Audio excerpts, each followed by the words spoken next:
তুমি বলেছিলে ভুলে যেও না আমাকে। আজ আমি বলছি তুমি ভুলেই গেছো আমাকে। তোমার কথা মনে পড়ে প্রতিটি রাতে, কিন্তু তুমি তো ব্যস্ত অন্য কারো সাথে। এক সময় তোমার নাম শুনলেই মুখে হাসি আসতো, আজ তোমার নাম শুনলেই চোখ ভিজে যায়। তুমি চলে যাওয়ার পরও আমি তোমার অপেক্ষায় আছি, কিন্তু জানি তুমি আর আসবে না। ভালোবাসা দাওনি সে দুঃখ ছিল না, মিথ্যে আশা দিয়েছিলে সেই কষ্টটাই ভুলতে পারছি না।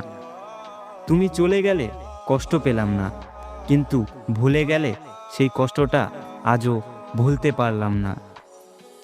তুমি বলেছিলে আমার মতো কেউ ভালোবাসতে পারবে না। হ্যাঁ, ঠিকই বলেছিলে, কারণ কেউ এভাবে কষ্ট দিতে পারবে না। তুমি ভালো আছো এই খবরটা শুনলে ভালো লাগে, কিন্তু আমি যে ভালো নেই এটা জানার মানুষ আর কেউ নেই।